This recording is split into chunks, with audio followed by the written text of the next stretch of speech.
Hi, I'm Michael, and welcome to Beyond the Screenplay, the podcast where each week we do a conversational deep dive analysis into a film. Today, we are talking about The Incredibles, the 2004 film written and directed by Brad Bird. I'm joined by the Beyond the Screenplay team, Trisha Rand. Hello, everyone. Brian Bittner. Hello, darling. And Alex Calleros. Hi. Okay, so before we jump into The Incredibles, our Spotify question, our question for people listening on the Spotify app is, what is your favorite Brad Bird film? The Incredibles, Incredibles 2, Ratatouille, Mission Impossible, Tomorrowland. Let us know what your favorite Brad Bird film is. Bad Bird. Bad. The enemy of Big Bird. Oh my God. Wow. All right. Sorry, listeners. We have to go write a screenplay real quick. Yeah, We'll sorry. be back next week. That was our episode. So, yeah, The Incredibles is a pretty incredible movie. It is very good on very many fronts. I like it a lot. My story of watching it is I think I saw it pretty early on after moving to Santa Cruz to go to college, I believe. And I think I hadn't seen like a Pixar film in a theater in a long time. And I was a little bit like, I'm going to go see an animated movie. Like, all right, sure, let's go do that. And then just being like, I remember being just swept away on this amazing journey. And it's just so funny and taut and clever, and the action is exciting. The characters are interesting. Like it was just firing on all cylinders. I remember the audience being completely into it and like laughing at all the moments, and just one of those theater experiences where you feel like you're really like connected to everyone sitting in that room together. So I remember really, really liking it, rewatching it a lot, wondering for a very long time when they were going to make a sequel and what's taking them so long. And it took them 14 years, and we don't have to talk about that right now. It's a good movie and I like it. Rewatching it, it was like, this is a little bit like James Bond meets like American Beauty. Like there's like a lot of like midlife crisis stuff that like when watching it the first time, it was easier for me to identify with like the kids and like Violet and like, yeah, like I want to be a superhero and like life is hard and you're in high school. I was just in high school. It's okay. It'll get better. And now I watch it and I'm like, I identify so much more with the parents and the problems with aging and just all of those things. So it's also great that this movie contains all of that. It's commenting on like superhero films and superhero tropes while also like doing them and paying them off. And when you see the family all strike that pose, like you get to like, oh, this is really fun. So this movie is really good at all the things that it attempts to do, which is many and a lot. So I like The Incredibles. Brian, how do you feel about The Incredibles? I love this movie very much. I don't remember exactly when I saw it, but it was definitely in 04, 05, like very shortly after it had come out. And I loved Monsters, Inc. and Finding Nemo leading up to this. So I was definitely just starting to understand like, oh, there's a studio who's making these movies. And I had seen the Toy Stories and Bugs Life, but it was only around this time where I was starting to kind of get like, oh, this is one group of people responsible for this, this oeuvre. But my biggest memory of The Incredibles is when I worked at Hollywood Video, which I've talked about before. And I think Trisha's response was, of course you did.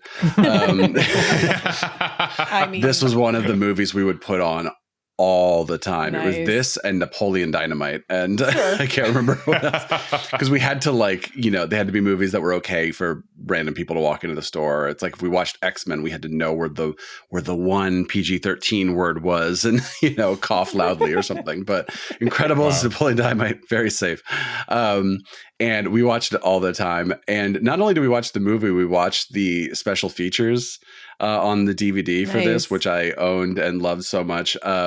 It had like the Jack attack where it's Kari babysitting Jack and just the funny, he's like floating through walls and stuff. It's all the like side story, basically the Rosencrantz and Guildenstern of what's going on with Kari and Jack. But then it had like the audio profiles of all of the supers, where it was just like a 3-minute audio clip of Craig T. Nelson or Holly Hunter or Sam Jackson, like, and all the other supers, like the random people that are mentioned in this movie, just like telling their origin story, kind of in like the interview process that the movie opens up with.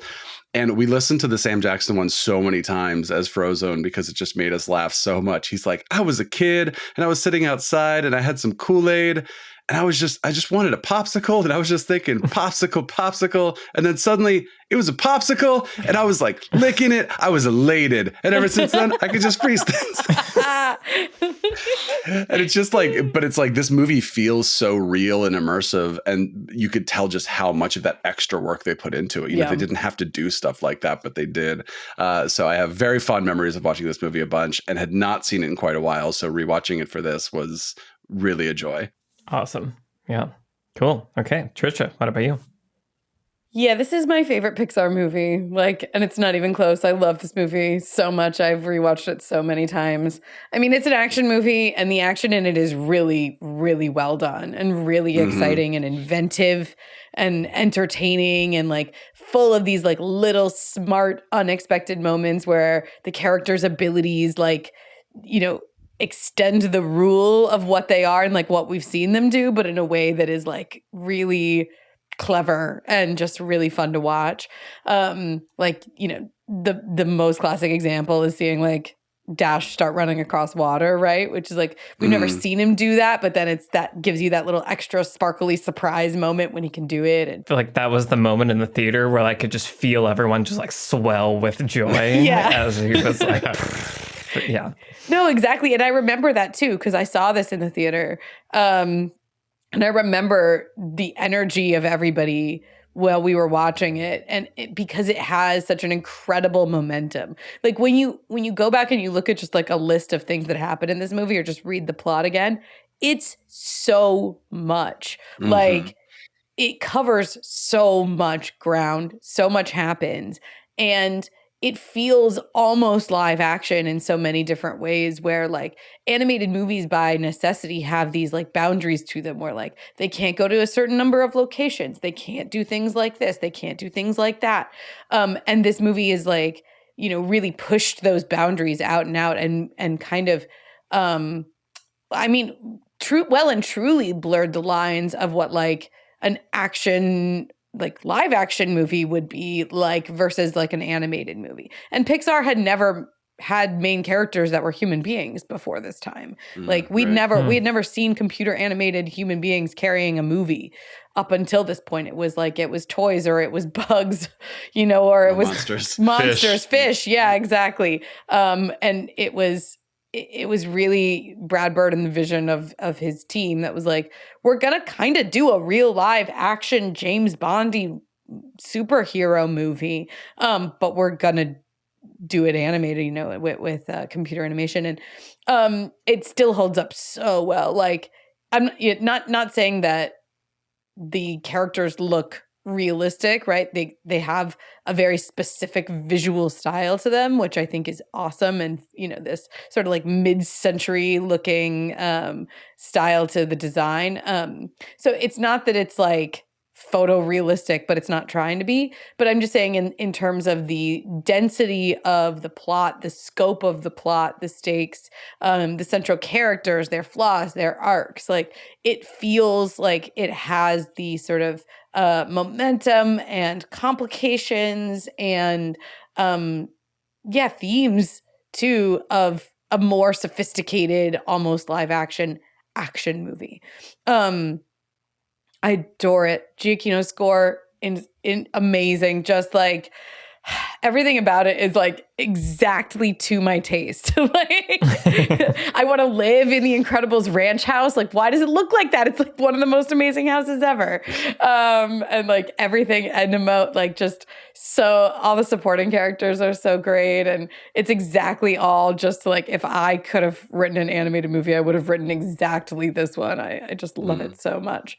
And of course, like all the all the heart and all the family themes are just kind of like the icing on the cake, where it subverts your expectations of like an action hero and like a Bond type of thing, right? Where it's like, actually, but it's like, what if James Bond was a superhero actually and had powers, also had family, and they all had superpowers? What an amazing premise for a movie, and what like a perfect execution for it. I just can't speak highly enough of it. Yeah. Yeah. Cool. Okay. Alex, what about you? It's so interesting because I think my first experience with this movie is kind of an outlier in this group, where, I think, so this was like my senior year of high school when this came out. And I loved, the previous year or whenever it came out was Finding Nemo. I love Finding Nemo. It was just exactly what I thought of a Pixar movie, like a perfect Pixar movie where it takes me to a magical world where it's really heartwarming and makes me want to cry and is like so beautiful. And I think there was like this vision I had of what a Pixar movie was. And this movie, when it opened with the kind of what felt to me almost more like a DreamWorks-y feel of we're kind of being like tongue in cheek, like, is my microphone working? Like it's like a fake like documentary about the people, and like they're kind of like mostly messing up to show how like it's like a real documentary.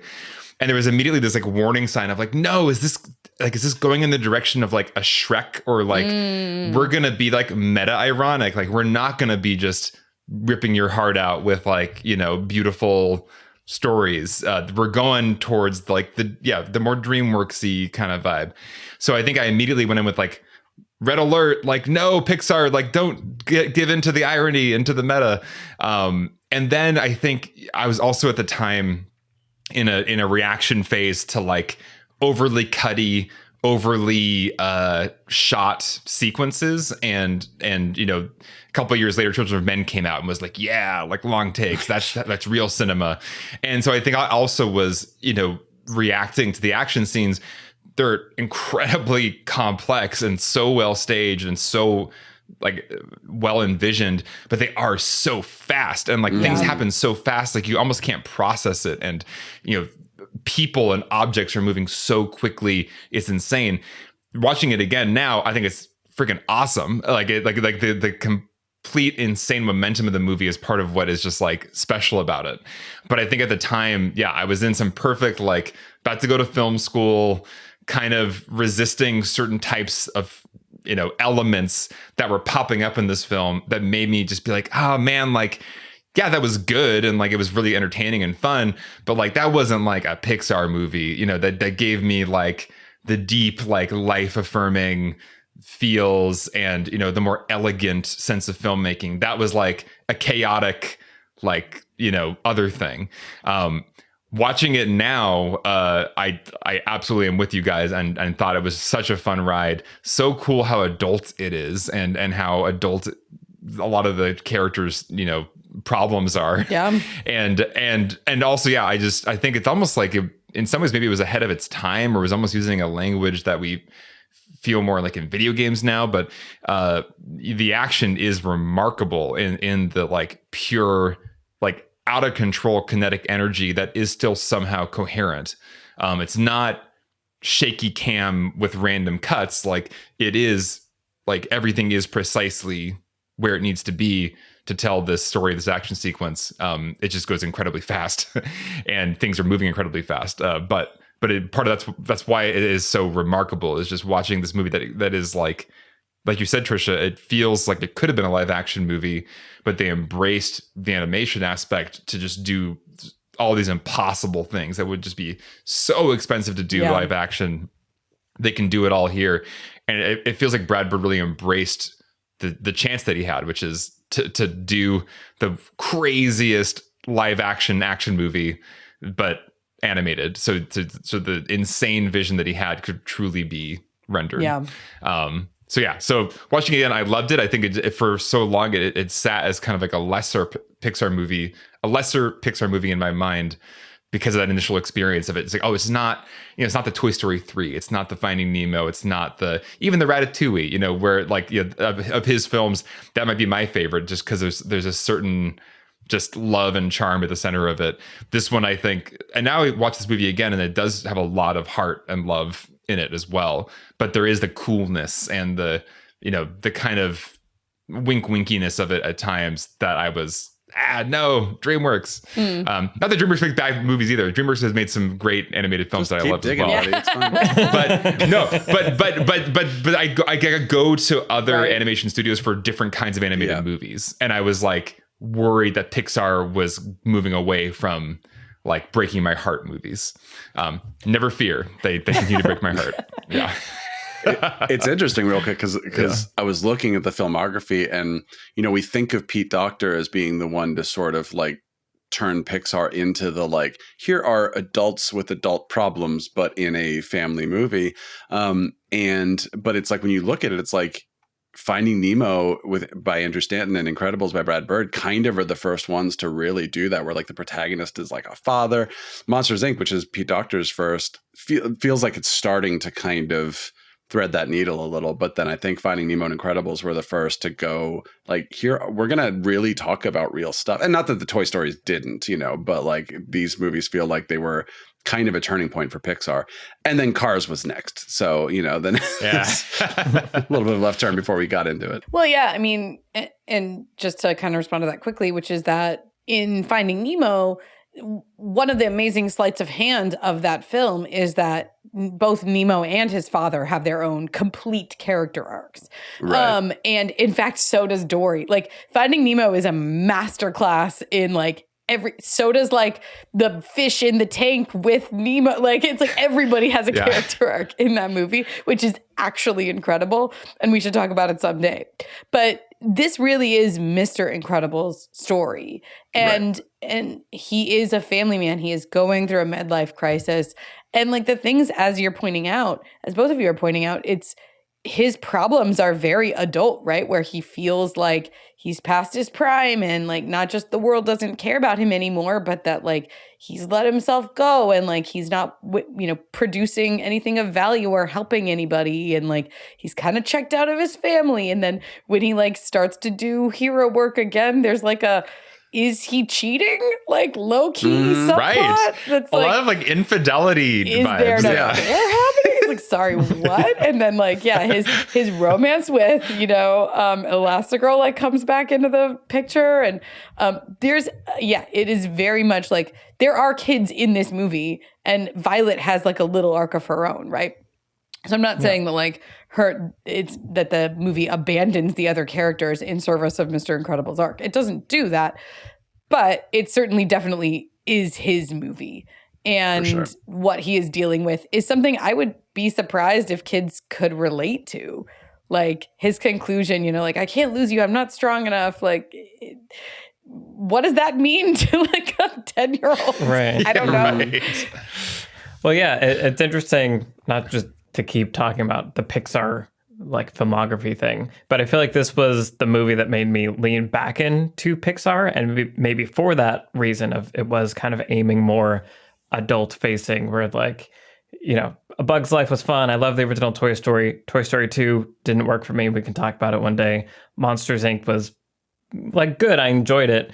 Finding Nemo, when I watched it the first time, I wasn't that into it either. So like The Incredibles like brought me back into Pixar, but it is this really interesting thing of like watching it this time. I was like, is this a kid's movie for all these reasons that we're talking about? And there's like torture and killing people and like those elements, but as we're talking about like very mature like themes and the things that it's like wrestling with and the things it's in conversation with are like, James Bond movies and like references that like, you as a 5-year-old wouldn't get and, don't need to get in order to appreciate it. But it was just interesting how it didn't seem worried about leaning into like, this is for children.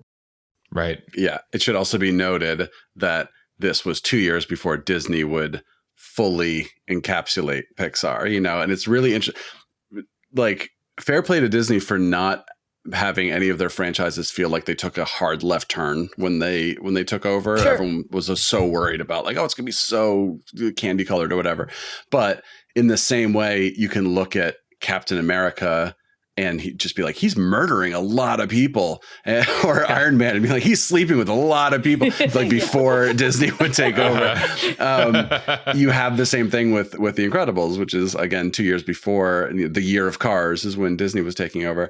And you have references to Mallrats and Die Hard with a Vengeance and James Bond. And as you said, like Mirage is seductive, and they're basically doing like an infidelity plot line, right, but with Bob's sort of secret job as the actual infidelity.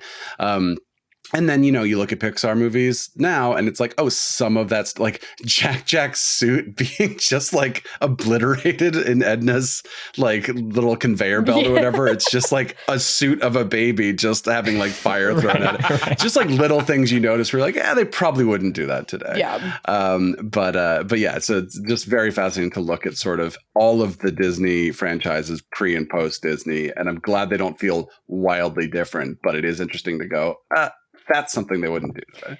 Well, and a little bit to you talked about the like actual death count in this movie, which is not zero. Like they certainly they do skirt around some of the violence in creative ways, right? Where it's like, I'm gonna throw this guy over there and he's probably fine, right? Like he throws his boss through like 12 walls. And then we see him in traction. He's like, he's alive. Don't worry. But he's just in traction. It's a very violent thing, right? That Mr. Incredible does. But the movie skirts around some of it.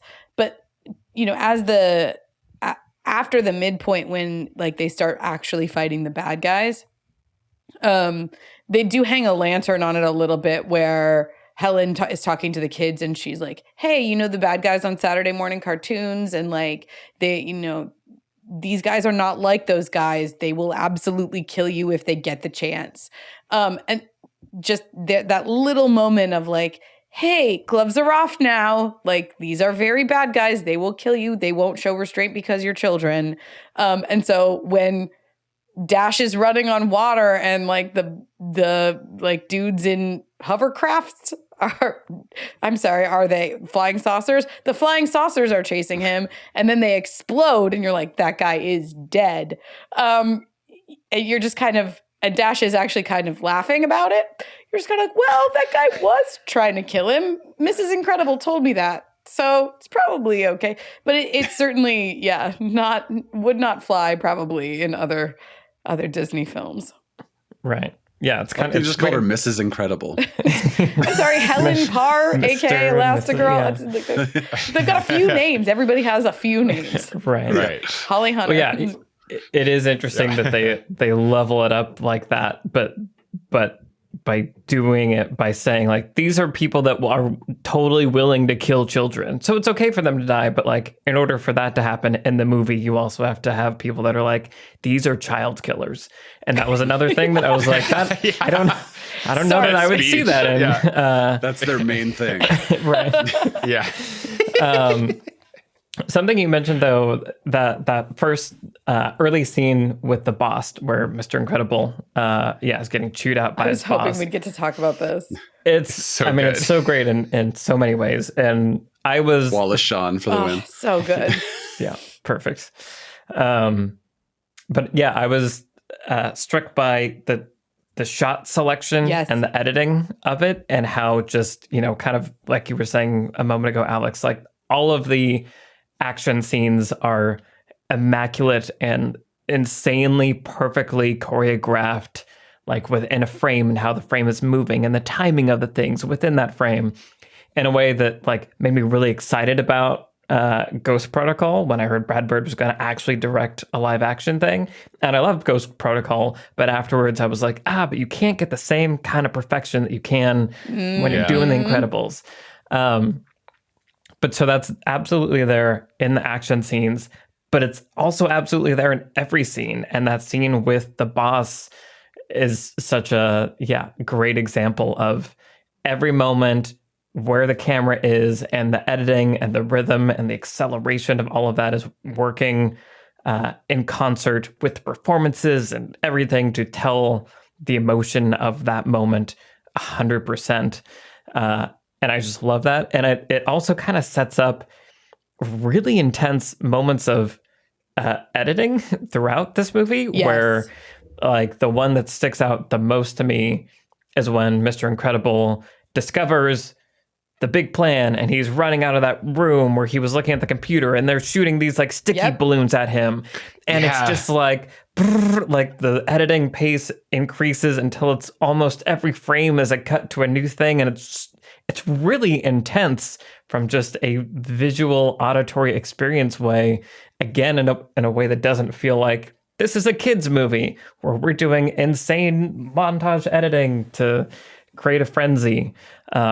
But it's super effective, and there's several moments like when the kids are coming on the plane with Helen and the rockets are coming. Like that's another moment where the editing is just so intense that it's relentless, and it's you really feel the stress of those moments. Yes. Yeah, the stress is really important because I think there's a different kind of kids movie where even when characters are in peril, they're not framed the way that like a PG-13 action movie would frame peril. Where like when those rockets are coming and Holly Hunter's performance and the way she's like screaming at her kids to like put up the force field, do it now. Like we're not joking around. Like we're going to die. Yeah. Which and then she doesn't. Yeah. And then we get the Holly Hunterist delivery ever when she goes, brace yourselves. But also that like that sequence, it's intense and it's like, oh, this is real, and then it's punctuated with also she can become a parachute. And so like after all of that, it's like poof, and then it's like a funny joke moment. And so it has all of those dynamics within it. Yeah.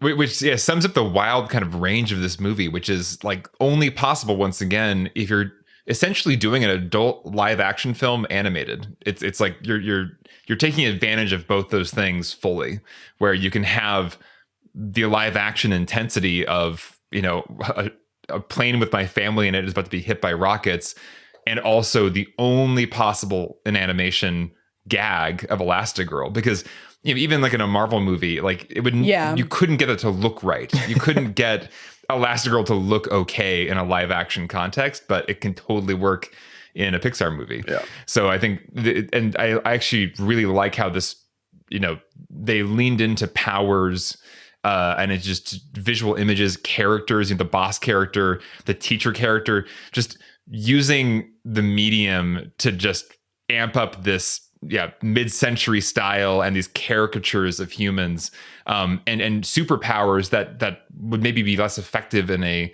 live action setting. Just you have this medium, use it as much as you can. Yes. And you can just feel Brad Bird, I can just sense he's like, I want to make a big, crazy James Bond movie. I'm being given this chance and this technology with Pixar to do it. Like, I'm going to make the hell out of it. And I'm not going to hold back, because why hold back when you can do anything in this medium? Yeah. Right. Yeah. It's something I think on our Inside Out podcast I brought up, which is a question I always ask of animated movies is, why is it animated? And, 9 times out of 10, it's because they're monsters or toys or cars or whatever. But this being a live action movie, it's everything you're saying, which is like, almost 20 years later, we still couldn't make this movie in live action. So like the only way you make this movie is in animation, even if the characters are humans and not something that you obviously would have to animate. But I love what you guys are highlighting there, because I was really struck by the editing this time too, and the pacing of it, and how, again, drawing comparisons to, other sort of more kid-oriented movies, and how filmmaking techniques, can create their own kind of like safety net for you around like what can happen within this world. And I was really struck by how in those moments of intense editing, the characters are also visiting really dark places. So like in the scene with the boss, which I just think is so masterful. Like I can't believe just the bravado of including that scene early on and having it related to almost nothing else. And like it itself, you could just break it down and study it shot for shot of like all the close-ups of like the boss's hands as he's like doing his things and straightening his pencils and tapping his foot. And he's like, like come over here now and those things. Wow, Sean's amazing. But the darkness of where Mr. Incredible goes in that scene, where we see that he's absolutely losing his grip, like on his temper, essentially, but it's so much more than that, right? It goes straight to the heart of like, I'm not allowed to be who I am, and instead I'm being like choked and stifled by this like bureaucratic nonsense of this like stupid corporate job. It almost has this like Fight Club quality to it, right? Yeah, I was thinking I was thinking about it this time too, where it's like this was like the era of movies about like office drones wanting to like Matrix, American shoot Beauty. all their coworkers, basically. Exactly. It is tapping into that like level of darkness and American Beauty type dissatisfaction with his job. And then the same thing too with like the scene where his family is in danger and the editing picks up and goes, faster, faster, faster. And that's, again, Mr. Incredible going to this really deep, dark place where he's listening in as that entire thing is happening and the missiles are zooming and she says, there are children aboard. Like, and he just screams like, no. And you've got that really tight close up on his eyes. The character journeys don't feel like flattened or simplified. Right. They feel like very they have a lot of range, and that's like high highs and humor, and then also a lot of heart, but also some really dark depths. To the where these adult characters are sort of forced to visit. The moment that always strikes me is when Helen starts to suspect something is going on with Bob, and then he's in the garage about to leave, and he starts trying. She's just like, "I love you, honey, so much," and it's like you don't put that. You don't get a lot of movies like this that would include that moment, and that moment speaks volumes. Even just the parents fighting near the beginning, right, where like they are having a real fight while they think the kids are asleep. And of course, it turns out the kids are awake and everything. But it makes that moment when Violet says like, Mom and Dad's lives are in danger, or worse, their marriage. Like it makes that moment funny. It's still really funny, but the movie does enough work before that point to convince us that maybe their relationship is in jeopardy. Like, and that a family like could be in danger of splitting up in like a Disney movie is not something I think we get very much of in terms of like seeing a real fight between adult parents on screen. And we do actually see Mr. Incredible like flirting with Mirage, like in their first like introductory kind of dinner at the base or whatever. I wrote down like, whoa, this is a Pixar movie about a married man like flirting with another woman. Like, wow, interesting. But speaking of the base, like the tropical island James Bond base, I just love how unnecessarily absurdly extravagant and ridiculous everything is there. Like we come into this place underwater for some reason, and then we come into the deck and it drains the water out, or for some reason behind a giant waterfall that needs to be split apart is how we enter this area. And it just waterfall of lava also. Oh, right. Yeah. Well, there's two waterfalls. There's a waterfall of water that's hiding something. And also, yes, a giant waterfall of lava that opens like the Red Sea and we can walk through the middle of it. But yeah, I think that's also one of the great pleasures of animation is just getting as an audience member to get to just see and experience the most extravagant, outlandish, wonderful vistas and James Bond movie on steroids. And I just love Brad Bird for kind of indulging his inner child in this movie. You can just feel like, what is the awesomest bad guy base? What are all of the awesomest things it would have? It would have a giant wall of lava that is a doorway that opens, of course, and it would have a monorail system that is super cool, that goes super fast. So it's just like, I just love all the kind of, the retro Bond stuff turned up to 11. Right. And it's just what a joy. And I'll quickly credit The Simpsons for part of this shaping of Brad Bird, which he was an executive consultant on for almost 10 years, I think, and directed a couple episodes. Speaking of monorails. But he, that was a show where it was like, let's do the craziest thing we can think of, but also we're going to do an episode where like you believe Homer and Marge might get a divorce by the end of this episode. And then we are going to like do some real work on this relationship to like bring them together. And that ultimately kind of is what Pixar feels like, right? Is it feels like we are going to be lavish and extreme and have a lot of fun, but also we are going to actually do these like real, heartfelt, thoughtful adult storylines. And we're going to make it work in a way that is always very impressive. Yes. Yeah.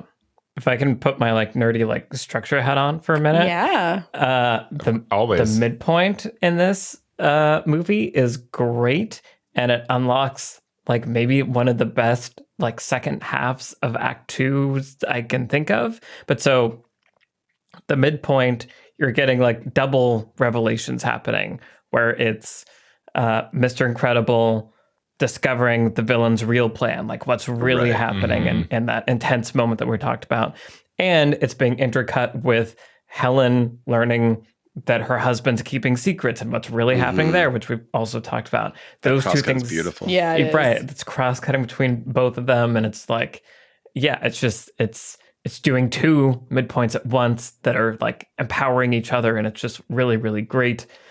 And then the second half of Act 2, where the story goes from there, is a lot of what I think of when I think of this movie, but so much happens in the first half of the movie that's also great that I, as soon as I start watching, I'm like, all right, this and this and this.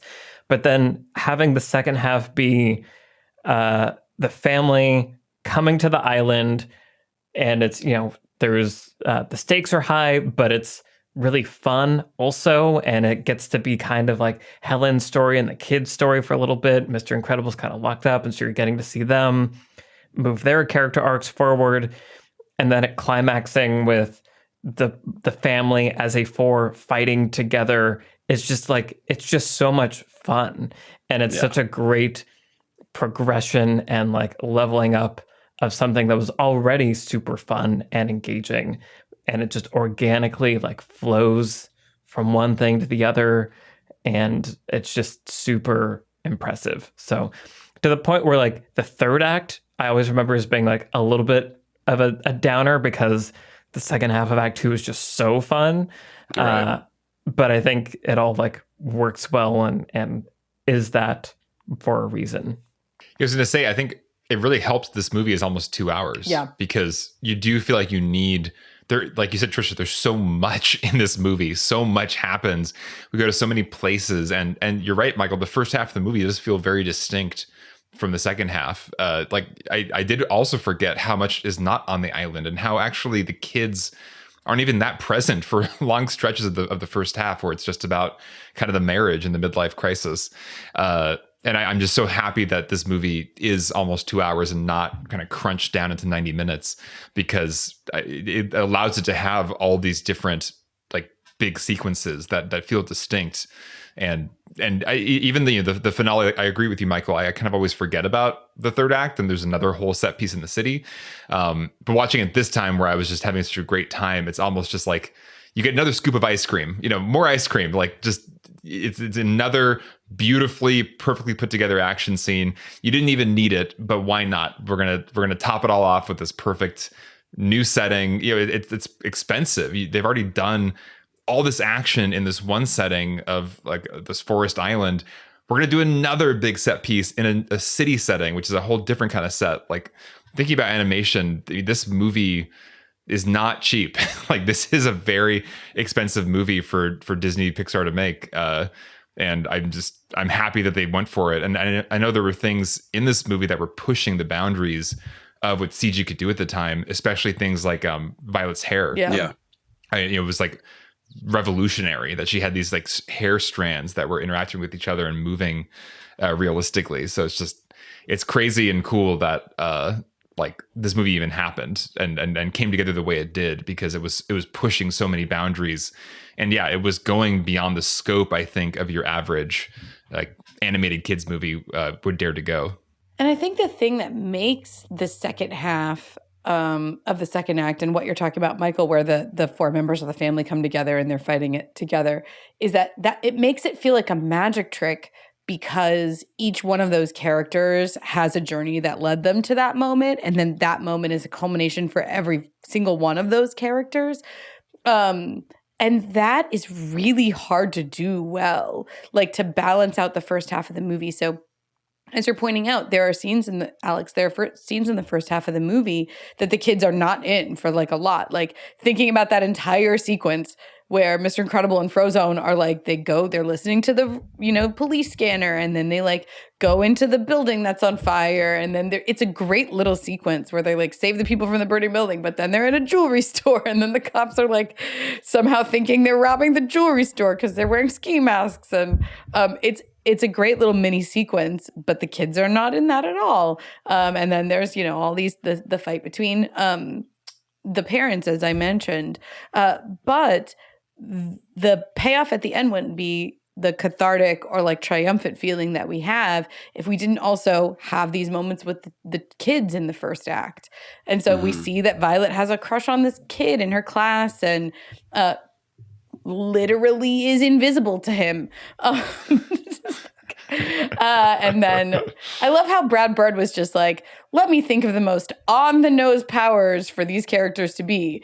The dad's trying to be like a typically masculine strongman. Okay, his power is strength. The mom's trying to do it all and have it all. Her power is stretchiness. Like the girl's an adolescent, she feels invisible. This is just a high-energy child. Make him run. Like, right. Basically. But it does work. No, it's so effective. But yeah, there's care taken with the character beats in the first act, and like the whole scene with Dash where he's called into the principal's office and like he is acting out because he can't release his energy in a healthy way because he's not allowed to go out for sports or whatever. And it is, I think, the mirror of the scene that you're talking about where they are all reunited and then they're all fighting as a unit. The mirror of that scene, the broken scene, is at the dinner table, right, where all their powers are running amok and they're using their powers to fight each other instead of using their powers to work together and fight out against like the bad guys. And so the scene at the dinner table is brilliant and fun and funny as we see the different, like the moms like trying to keep the kids apart, but then they like go under the table and so her arms are all stretched out and Jack's like, laughing and throwing food, and then like the dad lifts the table all the way up. Anyway, I always think about Holly Hunter's line. She's like, it's time to intervene. He's like, I'm intervening. Or it's time to engage, right? Yeah. But that scene creates like a perfect, like, here's what the broken family looks like that's fighting itself. And then we get the payoff for each of those little journeys and the payoff for who they are as a unit when we see them, all strike that pose when the like flying saucers come to get them at the end of the second act. So what magnificent script writing in addition to everything else. Yeah. Yeah, I mean, it's doing we've talked about before, Jaws and Jurassic Park and the Avengers and the Incredibles. It's like, you're going to get the thing, but you're not going to get it until the midpoint or possibly even later. And it's going to be so much more rewarding when you finally get to it than if we were like, we're going to start with a whole bunch of this thing. And then it's like, well, now I'm just bored by the end of it. But I love movies that have the restraint to just, by the time you get to like that shot of the family together, you were so excited for it. Yeah. Yeah. They, thinking about those early scenes that you're mentioning, Trisha, where they take care introducing each character and what they have going on, part of the kind of dramatic tension is that these are superheroes, and so it's a little bit like waiting to see like what their power is. So like with the son character, he's called into detention. It's like the slow reveal of like his teacher sat on attack and thinks it's up to, how could that be possible? Like, look at the tape. He doesn't seem, so it's like slowly revealing, their superpower, which is like a fun thing. but also being like a character moment. And so it's doing all these things at once. And each one of those scenes has like a full arc, like any good scene should have. And like even I was thinking about when Elastigirl is infiltrating the base. There's that great like set piece where she's so like good with the doors that keep like trapping her. So half of her's stuck there, and then she stretches across to like get the key card. And then she's trapped in that door, and just the way all of that plays out it's just like masterful design and pacing, structure wise. It's funny how it all wraps up. It's action. It's like genre-y, but again, Alex, to your point, taken to an extreme that only animation can do. It's just like all of it happening all at once. And it's just so good. Like there's nothing that it's just so delightful in how it's all done. I love when she grabs that guard's face and like just kind of like, here it is. And then boom. Yeah. Incredibles. Good movie. Yeah. Also, before we get to lessons, the biggest lesson of all is there is nothing better than a villain named Bomb Voyage, who's a French guy with bombs. And then when he sees Mr. Incredible, he says, "Monsieur Incroyable!" Yeah, exactly. Genius. It is pretty good. I mean, yeah, there's that whole opening that we didn't even talk about that's like also amazing and gets you up to speed, and just study The Incredibles.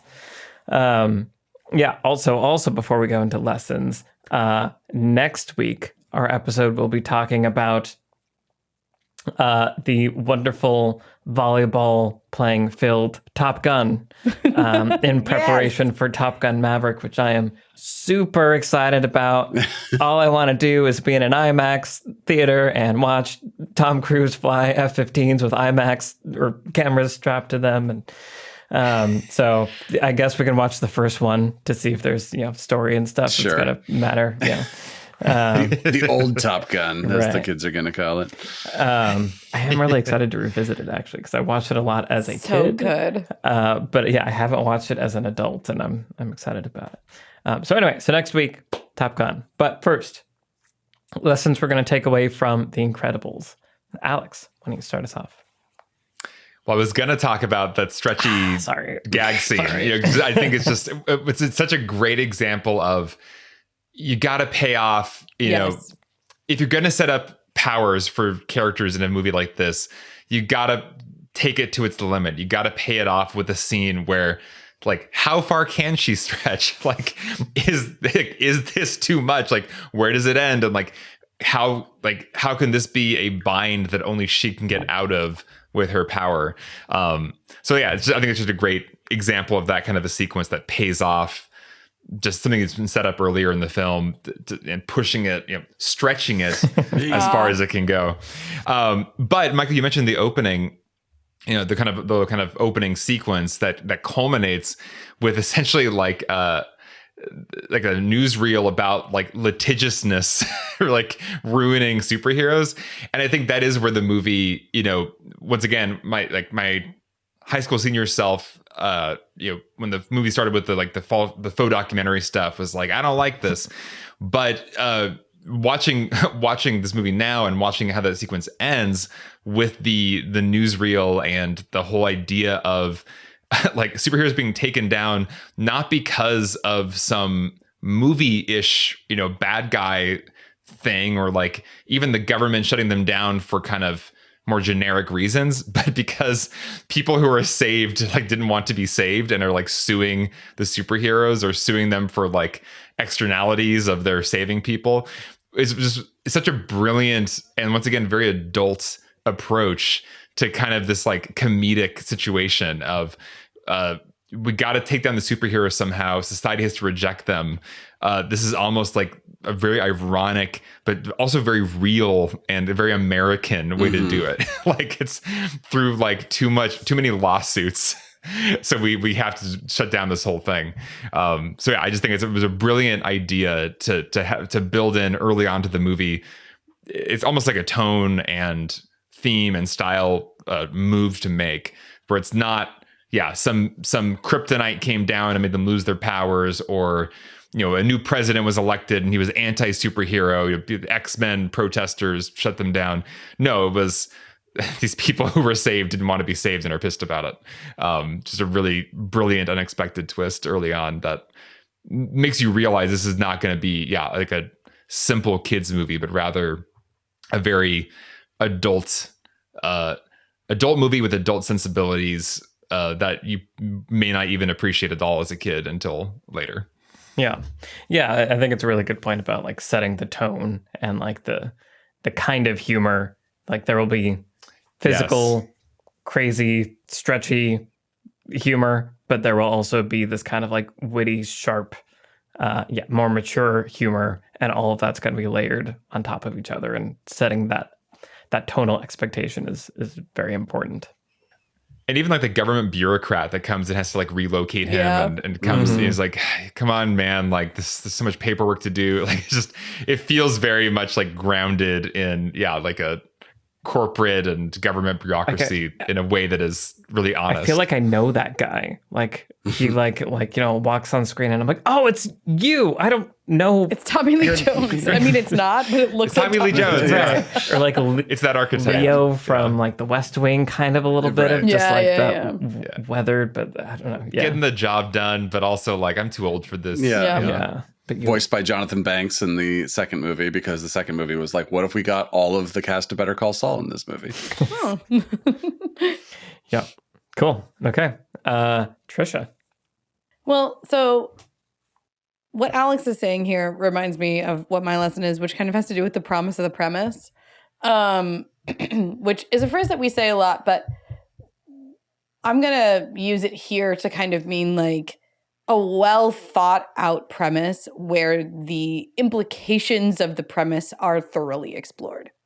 So we talked about the world feeling like built out and lived in and dimensional. And, not necessarily like it's not grounded in our reality. It is its own reality. It's this kind of time out of place 60s question mark right. thing. But which the second movie really messes with, because then the second movie is like, we have tiny cameras everywhere and it's the internet. And you're like, what? Wait, what? Second movie is I haven't seen that. Yeah.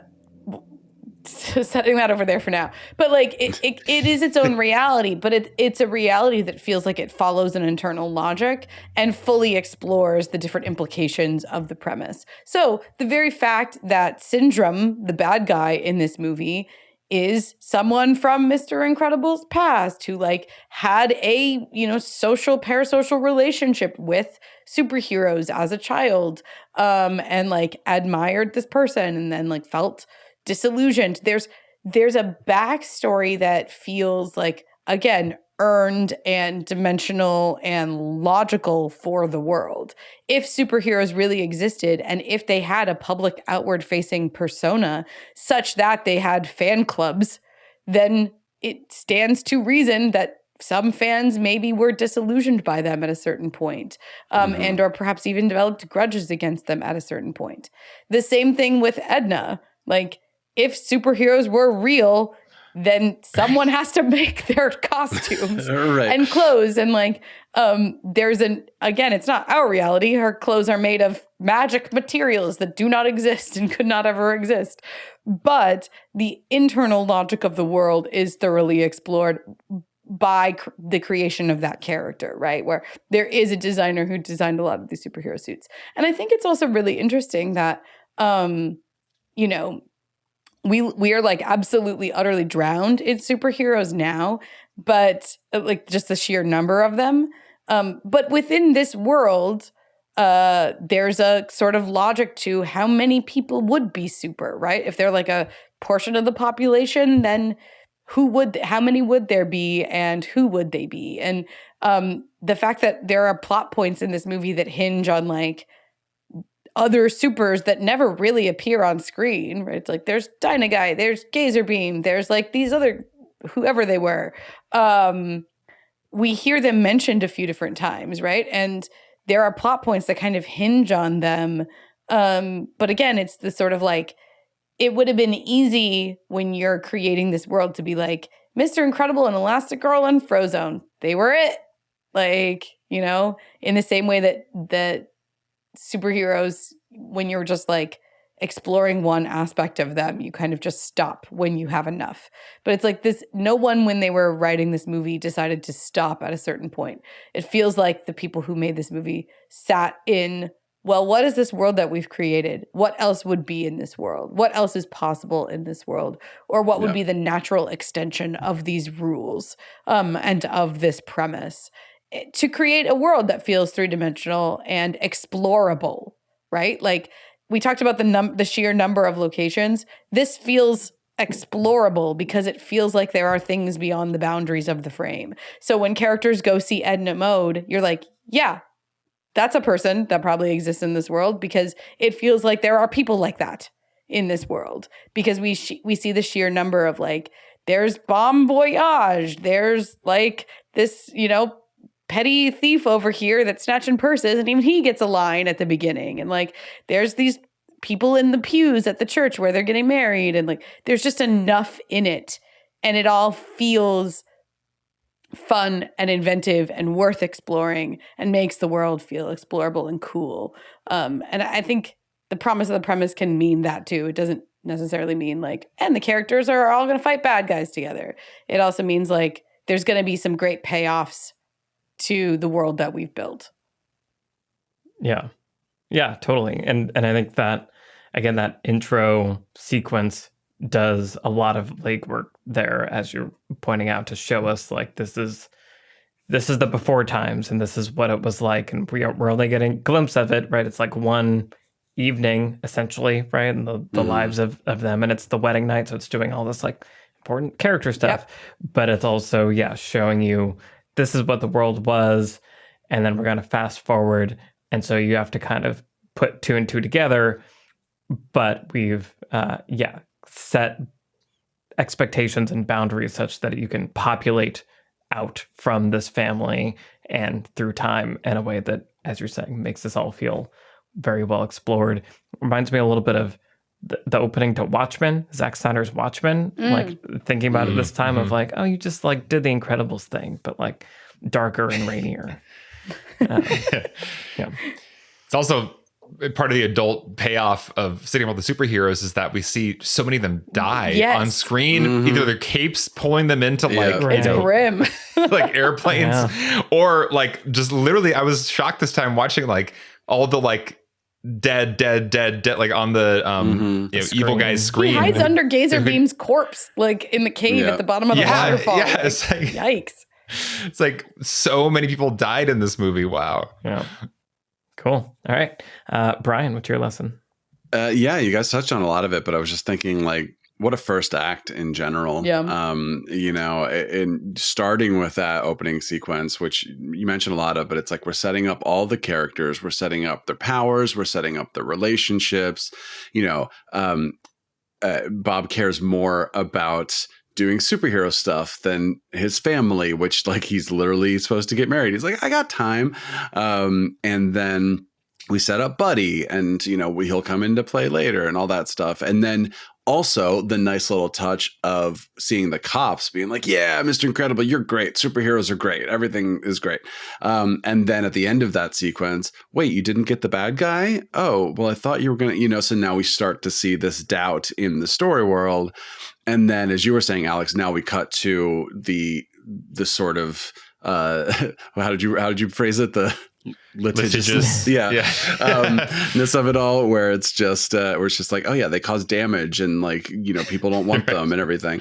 So then it's like we absolutely understand the protagonist's desire because we just saw him on the best day of his life, and then now we see that taken away from him, and he's in this boring office job. I love the when he looks at the kid on the like tricycle kid, and it's like, what are you waiting for? I don't know, something amazing, I guess. Me too, kid. Just like exactly what he wants. And then we introduce the kids' powers and desires, as you guys were saying, sort of, and they're thematically match what they're going through.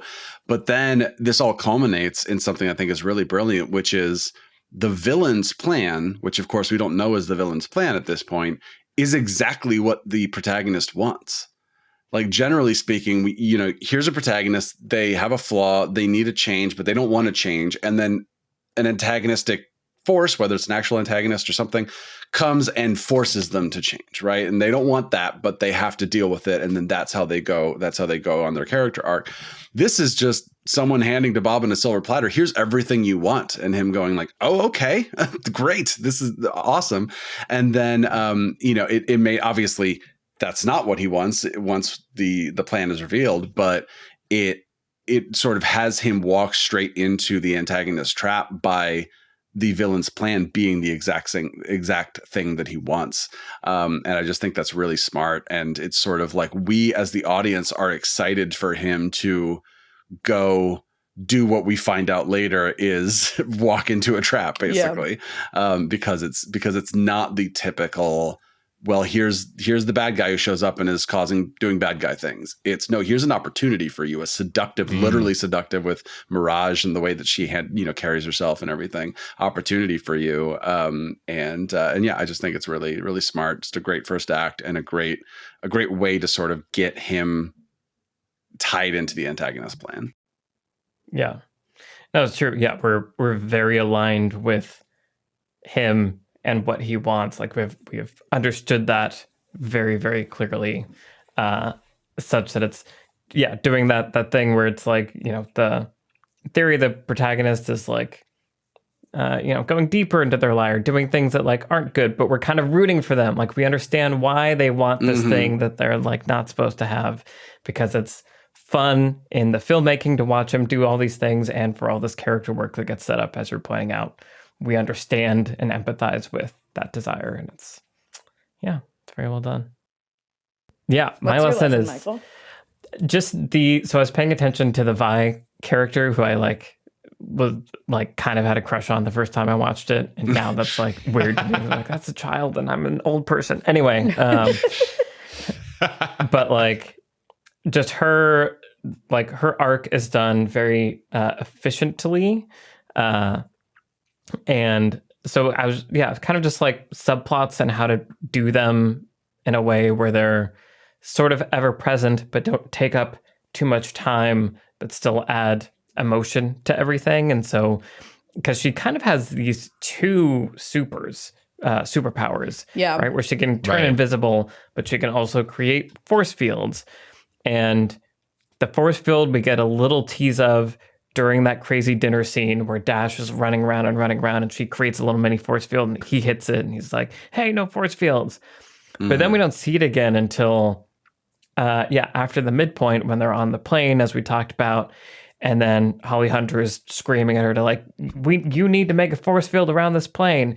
And so the escalation of, we feel the extremeness of, I have this power, I've been told my whole life to never use it. Now I'm being asked to do it in an extreme life-saving moment, and I can't. That's very powerful. The next moment, she's apologizing about it. We see her trying and trying to get better at it in a scene with Dash when he's talking about other stuff and there's other exposition happening. And so it's just kind of there, sometimes in the foreground, sometimes in the background, but enough to when she needs to jump in and save Dash's life and save the family, in those big moments, it feels earned and emotional and a turning point. And it feels like it was done very effortlessly, which means that it had to be done very thoughtfully and very carefully in order to pull off. And so I was just very much respecting that part of the narrative this time. Cool. Good movie. Good movie. Yeah. The good almost 20-year-old movie. Yep. So I'm getting old. I put on my super suit. I don't look the same in it anymore. Maybe we should need a new super suit, Michael. There you go. I should call Edna. Call Brad Bird. What else have you guys been watching?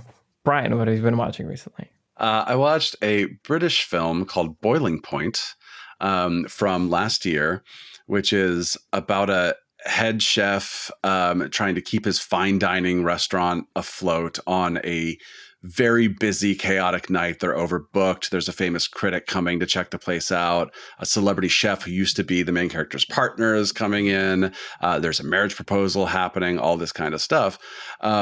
Very interesting movie from a plot and story standpoint, but the movie was shot in a single take.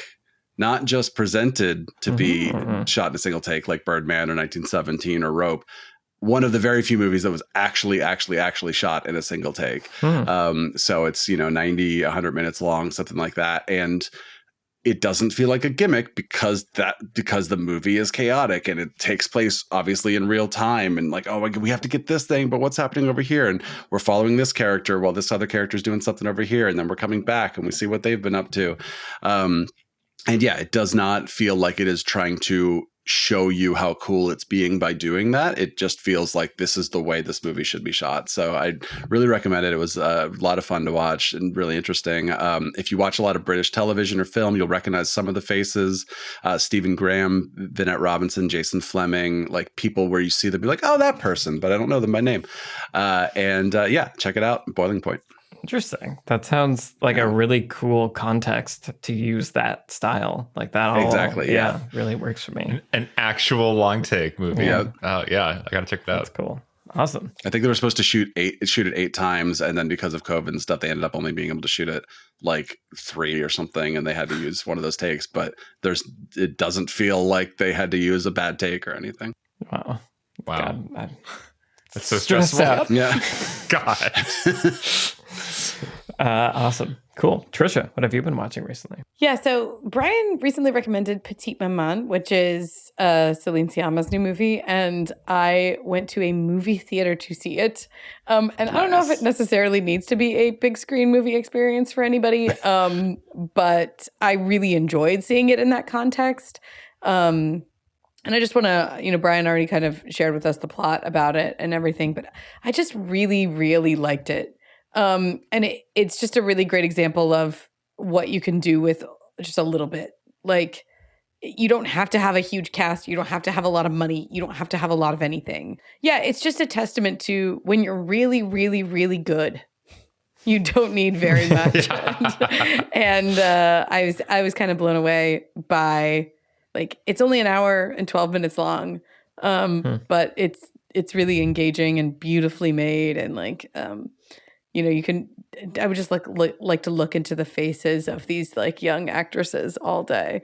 They're really great. So I saw that movie. I strongly recommend it. And the other one I saw recently was Death on the Nile. And I would love to talk to you guys about Death on the Nile, because I think like we should talk about it like on the Discord or like off mic. But I watched it with my parents, and it's a whodunit. And it's a whodunit that, like, the knots in it are, it feels like there's a way that you could have done it differently, basically, is what I'm going to say about it. Like, it doesn't quite feel like it taps into, it doesn't all come together as neatly as like you kind of want from a whodunit at the very end when the reveal happens. Like, there's some messiness to it. And not necessarily in the performances or definitely not in the production and costume design. Those are like astounding. They're so beautiful. But it's it feels like in the construction of the script. Like, it feels like a very instructive script that you could like read and kind of get into and like maybe move the blocks around and see if there's like a way to like neaten it up. I don't know. It's really interesting to think about like maybe what the restraints were, but very interesting whodunit movie, Death on the Nile, that I could just like pick apart for ages. Murder on the Orient Express? Yes, I did. That one? Yeah. Okay. I think Murder on the Orient Express for me was a little neater in its finale, and Death on the Nile was a little messier. So, but both like, I'm glad we're in an era where we have more whodunits, because that's one of my favorite genres.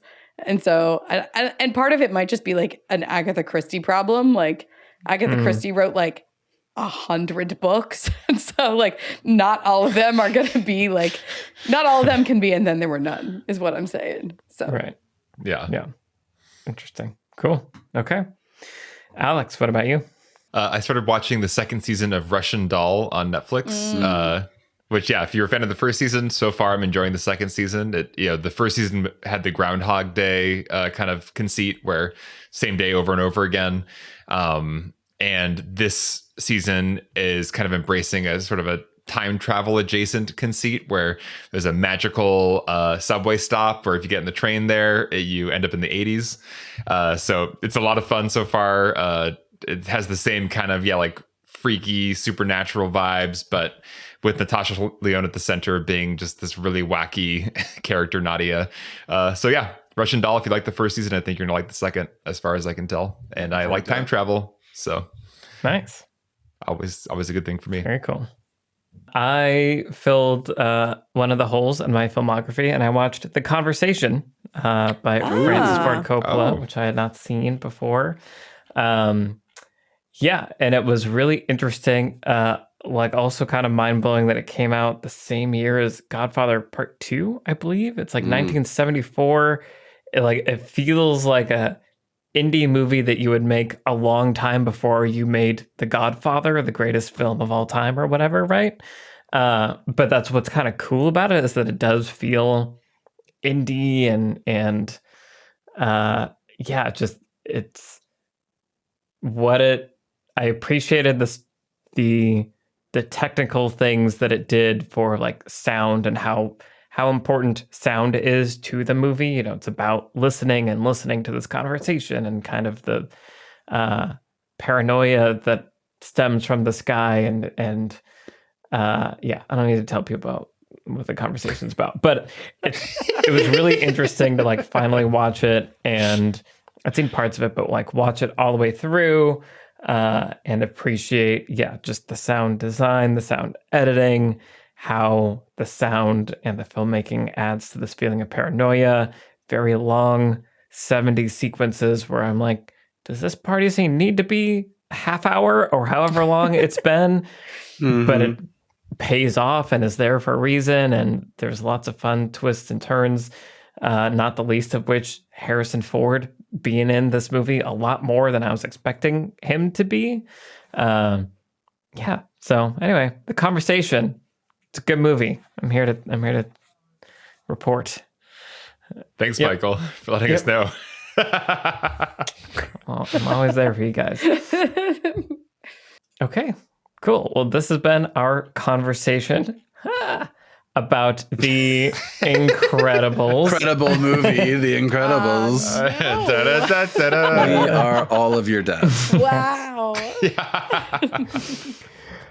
Yes, as we said earlier, next week will be Top Gun. Want to say a big thank you to the patrons that make this show possible. If you want to help us make more episodes, then head over to the Beyond the Screenplay Patreon. The link is in the show notes. Want to say thank you to our producer, Vince Major, our editors, Caleb Berg, Graham Harther, and Eric Schneider. I'm Michael Tucker, and I've been joined today by Trisha Rand, Brian Bittner, and Alex Calleros. All of our Twitter handles are in the show notes. Send us a tweet and say hi, and we will see you next week in the danger zone as we talk about Top Gun. Yes. Bye, everybody. Bye-bye. Bye.